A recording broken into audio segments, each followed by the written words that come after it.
गुरु सच्चा नहीं है तो छोड़ने में देर नहीं करनी चाहिए, पल की भी। अगर ऐसे गुरु को तुम नहीं छोड़ोगे या कोई टेक बांध के उसके पास रहोगे, तुम्हारा अहित होगा, हित नहीं होगा।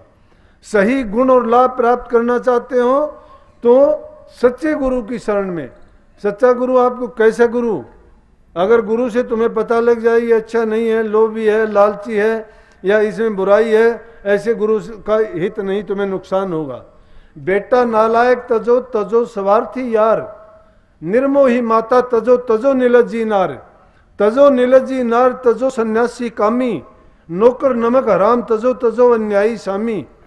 गुरु लालची तजो तजो चेला अड़सेटा, और पिता धर्मी तजो तजो नालायक बेटा। ये चीज अगर नालायक है तो उनको छोड़ देना चाहिए। कैसे? कि अगर पिता अधर्मी है तो उसको भी छोड़ देना चाहिए, तुम्हें दोष नहीं लगेगा। हमारे शास्त्र तो कहते हैं बूढ़े बुजुर्ग की, माँ बाप की सेवा करो। अब कई कह देते हैं कि राजा स्वामी मत वाले तो कहते हैं कि देवताओं को ना पूजो, ये इनको ना पूजो। कौन कहता है? कोई भी एक भी आदमी खड़ा होकर कहे कि हम तो असली पूजा करना और सिखाते हैं। अरे देवताओं की तो बात छोड़िए, हम तो कहते हैं सबसे पहले पूजा माँ बाप की करो, सबसे पहले पूजा सास ससुर की करो, सबसे पहले पूजा बड़े भाई की करो। अच्छा व्यवहार, मीठा बोलना, सत्य का पालन करना, अहिंसा के मार्ग पर चलना, ये तो धर्म के स्तंभ हैं। अगर इन रास्तों पर नहीं चलेगा तो उसके अंदर संस्कार कहाँ से होंगे? जिसके अंदर सेवा का, प्रेम का, भक्ति का ये संस्कार नहीं है तो कभी भी परमार्थ के रास्ते में चलो वैसे कामयाब नहीं हो सकता। अब ये ग्रंथों की पूजा करने से, दीप जलाने से या धूप खेने से या उनकी आरतियां उतारने से कभी भी कल्याण नहीं होगा। गुरु की रट लगाने से नहीं होगा। गुरु ने जो वचन कहे हैं उस गुरु की शिक्षा का अगर तुम प्रचार और प्रसार करते हो तो अपने गुरु का नाम रोशन करते हो। वो किसका काम है? गुरु का काम है। अगर कोई गुरु के मिशन को आगे लेके चलता है, क्योंकि गुरुमुख हो सो पंथ बढ़ावे, गुरुमुख होगा वो पंथ बढ़ाएगा। गुरुमुख कौन होगा? जो गुरु का शिष्य होगा। इस बात की परवाह ना करो कि तुम्हें कौन कहता है। सच्चे मार्ग पर चले हो, अच्छे काम करते हो, अच्छे करते चलो, लोग बहुत मिलेंगे। मैं ऐसी हालातों से गुजरा हूं, इसलिए आप लोगों को कहता हूं। गुरु की शरण में रहा, सेवा करता था, गुरु की भी मैंने बुरी भली सही और लोगों की भी सही। जब गुरु कहते थे, गुरु मेरे कल्याण की कहते थे, या तो मैं जानता था या गुरु जानता था। जब शिष्य में कमी आती है तो गुरु उसके कल्याण के लिए जो बातें कहते हैं, ताड़ मार करते हैं, तो समझो कि उसको अच्छा बनाते हैं, उसकी कमियों को दूर करते हैं।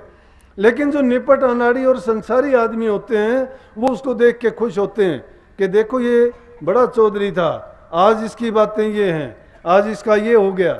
वो ये नहीं सोचते कि गुरु और शिष्य का नाता जो जुड़ता है वो दिल से जुड़ता है। और जिसने गुरु को दिल में बसा लिया ना, वो जबान पे नहीं लाता है, वो तो गुरु का गुणगान सुबह से लेकर शाम तक उसके रोम रोम में समाये हुए हैं। अरे सच्चे भक्तों ने, तुलसी साहब का शब्द है, उन्होंने कही है कि गुरु हमारी आत्मा, हम गुरुओं की दे, रोम रोम में रम रहे जो बादल में। शिष्य और गुरु का नाता क्या है? ओत पोत में वो एक ही रूप हैं। जैसे भी देखोगे गुरु की शिक्षा अगर शिष्य में यूं की त्यों उतर गई है तो गुरु ने जो उसको ज्ञान दिया है, उपदेश दिया है, वो उसी मार्ग को जो आगे बढ़ाता है तो समझो कि वो नहीं, उसका गुरु ही बढ़ा रहा है। तो इसलिए मैं कहता हूं वो हालात मेरे साथ बीती थी। और जो मैंने निंदकों की बात कही, वो निंदक मेरे जब भी थे अब भी हैं। मुझे जब भी परवाह नहीं थी, मुझे अब भी परवाह नहीं है।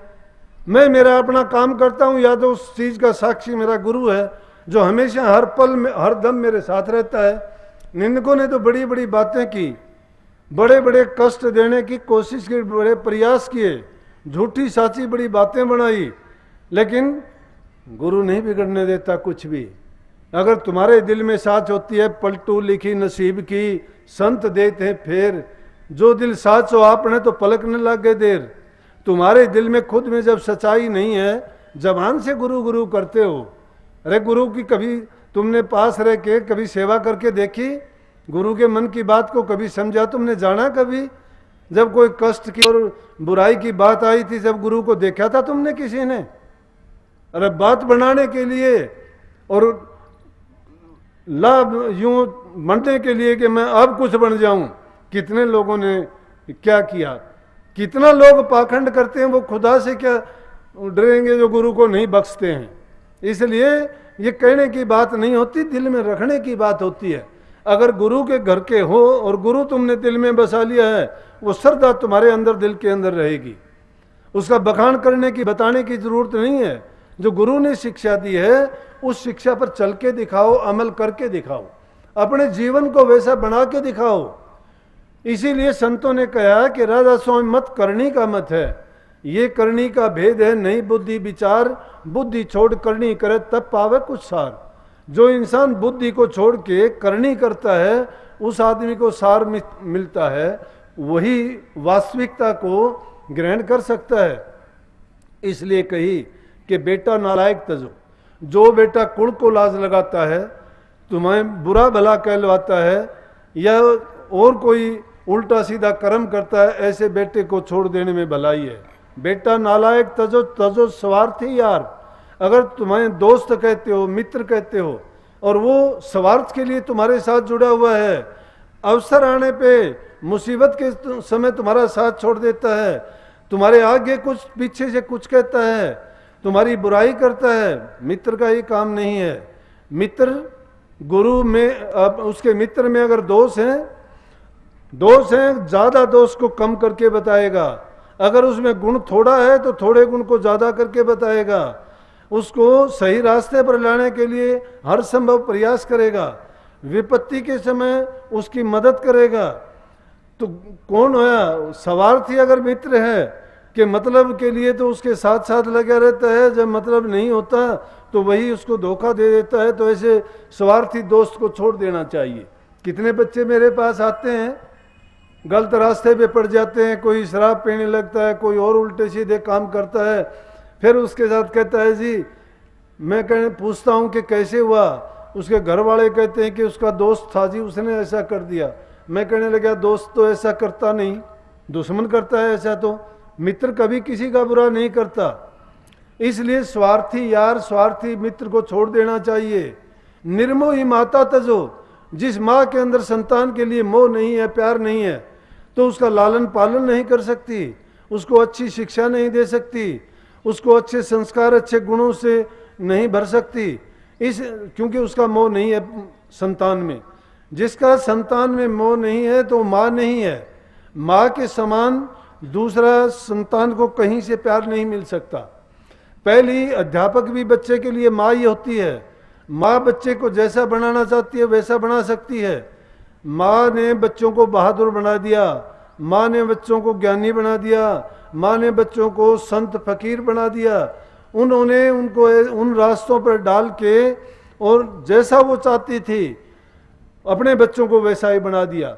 लेकिन अगर निर्मोही माँ है जिसका संतान में मोह नहीं, प्यार नहीं, तो वो संतान को छोड़ देगी उसकी बला से। वो चाहे कहीं भी जाओ, उसका जीवन कैसा भी बनो और कुछ भी गुजरे। तो निर्मोही माता तजो नीलजी नार। नीलजी नार का ये है कि जिस औरत में लज्जा नहीं है, लज्जाहीन औरत हो जाए, आदमी को खुद उससे बच जाना चाहिए। क्योंकि महापुरुषों ने ये फरमाया है, 5 कदम कुत्ते ते डरिए, 10 कदम सिंहवारे से, 20 कदम तिरिया ते डरिए, 100 कदम लजमारे से। कुत्ते से 5 कदम दूर से निकल जाना चाहिए और शेर से 20 कदम दूर निकल, 10 कदम दूर। और तिरिया अगर ऐसी है जो लजमारी है तो उससे आदमी को 20 कदम दूर, और अगर इंसान लजमारा हो तो उससे तो 100 कदम दूर से निकलना चाहिए। मैंने उनके लिए कहा जो लज्जाहीन हो जाते हैं। तो निर्मोही माता तजो नीलजी नार। नीलजी नार अगर होगी तो वो किसी की भी इज्जत को नहीं जानती है। उससे यह आशा कभी ना करना कि वो तुम्हारी कोई बात को सुन लेगी या मान लेगी। उससे तो भलाई यही है कि आदमी दूर से निकल जाए, दूर निकल जाए। और नौकर नमक हराम तजो। अगर नौकर तुम्हारा नमक हराम है, जो इंसान किसी का नमक खा के उसी के साथ गद्दारी करता है, धोखा करता है, उसकी पीठ के पीछे उसका बुराई करता है और उसकी अच्छी दृष्टि नहीं रखता, उसके धन पर उसकी दृष्टि होती है, उसकी संतान पर होती है, या और किसी लालच में होती है, तो ऐसे नौकर को नहीं रखना चाहिए, वो नमक हराम है। बल्कि मैं तो 3 हराम बताता हूँ। पहला इंसान वो है जो अपने माँ का दूध पी के माँ की इज्जत और सेवा नहीं करता, वो दूध हराम करता है। जो नमक खा के किसी का और नमक हरामीपन करता है, उस इंसान का जीना कुछ नहीं है, वो ऐसा नमक हराम है, उसको भी निंदा होती है हर जगह। और तीसरा होता है गुरु हराम। गुरु हराम क्या होता है? गुरु से नाम लेने के बाद में जो गुरु की निंदा सुनता है, गुरु की बुराई करता है, लेकिन सच्चे गुरु की, झूठे की नहीं। जिस गुरु में ऐब है, जो गुरु पापों से भरा हुआ है, वो गुरु नहीं है। उसने तो गुरु का एक चोला पहन के पाखंड करता है। ऐसे गुरु को तो मैंने कह दिया ना, छोड़ने में भलाई है, छोड़ देना चाहिए। तो अगर ऐसा ये 3 प्रकार के जो मैंने बताए, नमक हराम, दूध हराम और गुरु हराम, इनसे तो आदमी परमात्मा इनके दर्शन भी ना कराए। इसलिए नौकर नमक हराम तजो तजो सन्यासी कामी। अगर सन्यास जिसने ले लिया है और उसके बाद भी उसके अंदर काम वासना है, फिर भी वो दूसरी औरतों को माँ, बेटी, बहन की नज़र से नहीं देखता, उनके कष्ट को, दुख को अपना दुख नहीं समझता, तो ऐसा सन्यासी नहीं है। वो सिर्फ कहने का ना मात्र का सन्यासी है, क्योंकि उसके दिल के अंदर कुछ और छिपा हुआ है और बाहर से उसने चोला कुछ और पहन रखा है। तो ऐसे छिपे हुए दुष्टों से बच जाओगे तो अच्छा है। इसलिए संतों की शिक्षा तो ये थी। और गुरु लालची तजो तजो चेला अड़सेटा। अगर ऐसा चेला है कोई, कैसा चेला कि 2-4 दिन, महीने, 20 दिन, साल, 2 साल गुरु के पास बैठा, अपने स्वार्थ की, मतलब की बात करी, उसका काम पूरा हो गया, गुरु को छोड़ के पार हुआ, छोड़ दिया उसने। कैसे कि चेला बन के बात पूछ ले, हेद भेद ले सारा, और करी रांड जो फेंक कर लत्ता में कोनी चेला थारा। क्यों? भोजन वस्त्र धन मिल जाता, लोग करें सत्कारा, ईब गुरु जी कहना चाहिए मेरे भागकार है। कि वो थोड़ी बहुत बातें इधर उधर की सीख के और फिर खुद बन जाता है, फिर उसको गुरु किस लिए चाहिए? फिर तो कहता है कि मेरे भाग से बनता है, मेरे भाग से ये जो कुछ होता है ये मुझे मिल रहा है। इसलिए ऐसा चेला जो गुरु के पास रहता है लेकिन उल्टे सीधे कर्म करता है, नाम गुरु का लेता है, कर्म उसके निषिद्ध कर्म हैं, जो बुरे हैं, पाप कर्म हैं, लालच से भरे हुए हैं या बदनाम करने वाले हैं, ऐसे कर्म करता है वो अड़सेटा चेला। नए नए कोई ना कोई उल्टी सीधी बात अगर करता है, उस चेले को छोड़ देना चाहिए और गुरु लालची तज देना चाहिए। क्यों? गुरु लोभ बीच लालची दोनों खेलें दाव, अध बीच में डूब सिर चढ़ पत्थर की नाव। अगर गुरु लालची है तो वो गुरु और चेला दोनों ऐसे लाओ, गुरु लोभ भी है, चेला लालची है, दोनों की बात फंसी हुई है। एक लोभ करता है, दूसरा लालच करता है। गुरु कहता है मुझे ये दे दे, चेला कहता है ना ये नहीं, आप ऐसा कर लो। तो क्या हो गया उसमें कि दोनों के दोनों वो विषय वासनाओं के ही गुलाम हैं, दुनियादारी से भी गिरे हुए हैं। वो तो इस प्रकार है जिस प्रकार से पत्थर की नाव बना के पानी पर तैर जाना चाहते, वो तैरती नहीं, वो डूबती है। इसलिए गुरु लालची हो उसको छोड़ देना चाहिए। गुरु को क्यों, किस लिए? अरे स्वामी जी महाराज जी ने राजा स्वयं मत चला, वो क्या कहते हैं? वो तो कहते हैं गुरु नहीं भूखा तेरे धन का, उन पे धन है भक्ति नाम का, पर तेरा उपकार करावें, भूखे नंगे को दिलवावें, उनकी मेर मुफ्त तू पावे, पर उनको प्रसन्न करावे, उनका खुश होना है भारी, सद पुरुष निज कृपाधारी। वो जीव का कल्याण कराने के लिए उसको बताते हैं कि तू ये काम कर। शिष्य को नहीं पता है, दान करना अच्छी बात है, लेकिन वो दान अगर कुपात्र को कर दिया गया तो पाप में चला जाएगा, और वो पाप किसको लगेगा? करने वालों को लगेगा। आज सुबह मैं गाड़ी से आ रहा था, रास्ते में मैंने देखा, सुबह सुबह का टाइम था। आजकल तो धर्मात्मा सब लोग हैं, दिन के टाइम तो काम कुछ भी करते हो, लेकिन धर्म बहुत करना जानते हैं। रोटी डाल लेते हैं शाम की बची हुई एक आधी जेब में, छोटे छोटे टुकड़े करके सड़क पर डालते जाते हैं। कुत्ते खड़े होते हैं, 20-20, 30-30 कुत्ते सड़क पर इकट्ठे हो जाते हैं। गाड़ी वाला आता है, किसी को जल्दी होता है, सड़कें भेड़ी हैं, कुत्ता उस टुकड़े के लालच में टुकड़े की तरफ जाता है, वो ख्याल नहीं करता गाड़ी आगे उसके नीचे आके मर जाता है, तो पाप किसको लगता है? पाप गाड़ी वाले को लगेगा या डालने वाले को लगेगा या कुत्ते को लगेगा? कुत्ता लालच में जाता है, पेट भरेगा वो पुण्य करना चाहता है, टुकड़ा कुत्ते को डाले है। गाड़ी वाले को अपनी जल्दी है, वो अगर नहीं करेगा तो उसके लिए भी शायद कोई मुसीबत हो। पाप बट गया वो, लेकिन पुण्य नहीं हुआ। इसलिए नासमझी से करे हुए कर्म भी बेकार चले जाते हैं। काम पुण्य का करना चाहता है, काम पाप का हो गया।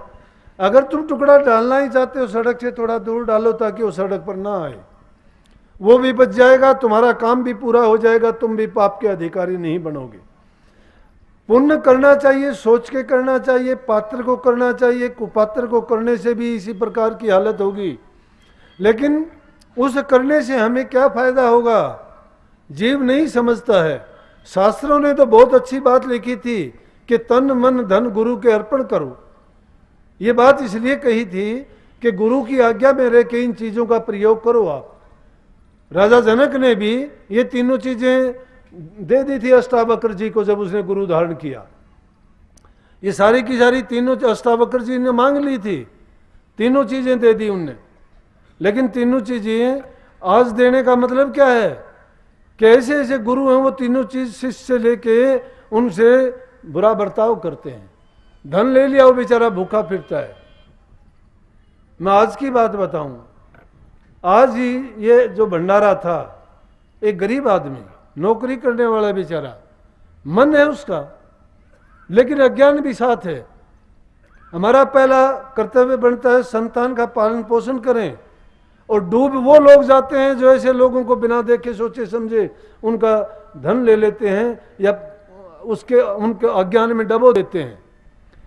ये शिष्य तो बेचारा अंधा हो जाता है, अंधविश्वास की भक्ति करता है, ये गुरु को परमात्मा से भी ऊपर मानता है, लेकिन वो गुरु क्या है जो उसको। इसलिए संतों ने तो फरमाया कि शिष्य को ऐसा चाहिए कि गुरु को सर्वस्व दे, पर गुरु को ऐसा चाहिए कि शिष्य का कुछ नहीं ले।